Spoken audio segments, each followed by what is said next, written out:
जादुई तरबूज का गांव। ओ भाई, आज मेरी तरफ से पूरा गांव दावत खाने आ जाना। अरे इस साल तो हमारी तरबूज की फसल कुछ ज्यादा ही अच्छी हुई है, इसी खुशी में दावत खिला रहे हो ना? हाँ भाई, इसी खुशी में खिला रहा हूँ, सभी को आना है। शांति गांव की इस साल तरबूज की फसल बहुत ही ज्यादा अच्छी हुई थी। हर किसान ने बहुत ही अच्छी कमाई की थी और सभी तरफ खुशियां बरस रही थी। शाम के समय सभी उस अमीर किसान के यहाँ दावत में गए। वहीं दावत में ऋषि का परिवार भी था। वाह, गांव में कितने समय के बाद ऐसी रौनक हुई है। माँ जी बताइए, आप क्या खाएंगी? यहाँ काफी कुछ है। कुछ भी लिया बहू, एक एक करके सभी चीजें चख लेंगे। ठीक है, तो मैं पहले पूरी के साथ मटर पनीर और पालक पनीर ले आती हूँ। अरे अरे, तुम यहीं रुको, मैं ऐसे लाने की क्या जरूरत है, मैं खाना ले आता हूँ। बानी को वहीं रोककर ऋषि खाना लेने आ गया। वो पूरे गांव का समारोह था, तरह तरह के पकवान बने हुए थे। उन्हीं में से ऋषि ने अपनी प्लेट को भर लिया और वो खाना वो अपने परिवार के पास ले जाने लगा कि तभी उसके कपड़ों को किसी ने खींचा। कौन है? मुझे भूख लगी है, कुछ खाने को दीजिए ना। अरे कौन है रे तू? भूख लग रही है, भगवान के लिए कुछ दे दीजिए। अरे ऋषि भैया, ये बच्ची कौन है? अरे भाई, मुझे क्या पता कि ये कौन है, मेरे पीछे पड़ गई है। इसे कुछ खाने को दे दो। अरे ये दावत गांव वालों के लिए है, किसी भिखारी वगैरह के लिए नहीं है। इन भिखारियों की तो आदत होती है, जहां अच्छा खाना देखा वहीं पर उसे सूंघते हुए चले आते हैं। ए जा लड़की, चली जा यहां से। मुझे भूख लग रही है। ए भगवान, इन भिखारियों के ड्रामे। ये ले और निकल। उस आदमी ने उस बच्ची को एक सूखी सी पूरी देकर वहां से भेज दिया। बेचारी वो भूखी बच्ची उसी पूरी को हाथ में दबाए उस दावत से लौट आई जहां सभी भरा था। वहीं एक अनाथ को सूखी सी पूरी भी मिन्नतों से मिली थी। गांव में सभी तरफ खुशियों का मंजर था। मोटे मोटे तरबूजों की रोजाना कटाई हो रही थी और हर एक किसान के घर की स्थिति सुधरी हुई थी। अजी सुनिए, आज हम सभी गांव की औरतें मंदिर में भोले बाबा को दूध चढ़ाने जा रही हैं। दूध? वो किस लिए? अरे कैसी बातें कर रहे हैं आप? भोले बाबा ने हमारे हालातों को कितना अच्छा कर दिया है, बस इसी चीज का शुक्रिया अदा करने जा रहे हैं।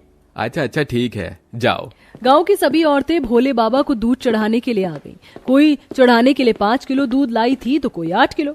मंदिर में से दूध की नदियां बहनी शुरू हो गई। उसी वक्त वहां पर वही भिखारी बच्ची भी भीख मांगने आ गई। सुनिए, मैंने रात से कुछ नहीं खाया है, भोले बाबा के नाम पर मुझे कुछ दे दीजिए। हे भगवान, इन भिखारियों से तो कभी भी पीछा नहीं छूट सकता है। क्या चाहती है रे तू? अभी हम यहाँ भगवान जी की कामना कर रहे हैं, हमें परेशान मत कर, चल जा यहाँ से। औरतों ने उस बच्ची के साथ बुरा बर्ताव करके भगा दिया और खूब सारा दूध भोले बाबा को चढ़ाया। जब सभी गांव की औरतें लौट रही थीं, तभी एक अनहोनी हुई और बहुत तेज तेज भूकंप आने लगा। अरे नहीं, भूकंप! सभी किसी खाली जगह में चलो।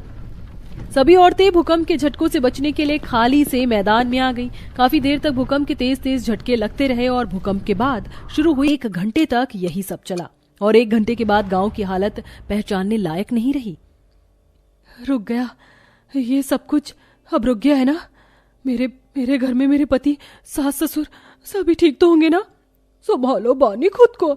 सभी औरतें अपने परिवार के लिए चिंतित थी कि तभी उन सभी के परिवार वाले वहीं उसके पास ही आ गए। बानी, तुम ठीक तो हो ना? मैं तो ठीक हूँ, लेकिन ये सब क्या हो गया? अरे सब कुछ बर्बाद हो गया। अभी कुछ देर पहले हम सभी कितने खुश थे, लेकिन जरा अब देखो, हमारे सारे खेत सब कुछ उजड़ चुका है। वो तो अच्छा है कि हम सभी भूकंप के हल्के हल्के झटकों पर ही अपने घरों से निकल आए थे, वरना न जाने आज क्या हो जाता। सभी घबराए हुए थे। जब उन्होंने अपने घरों की हालत को देखा तो उनकी आंखें भर आईं। सभी के घर टूट चुके थे और सभी तरफ बस तबाही ही तबाही नजर आ रही थी। हमारे घर, राशन वगैरह सब कुछ खत्म हो गया। अब हमें अपने खाने और रहने के लिए इंतजाम करना होगा। के लिए मुझे माफ कर दो और ये रोटी खा लो, हो सकता है भगवान जी हमें माफ ही कर दें। ऋषि की बात रीमा के समझ तो नहीं आई, लेकिन उसने उसकी दी हुई रोटी को खा लिया क्योंकि वो भूखी थी।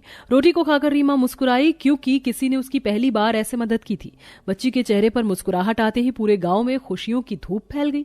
अचानक ही भूकंप वगैरह आने के बाद की बंजर जमीन एकसार हो गई और खेतों में बहुत मोटे मोटे तरबूज आने लगे।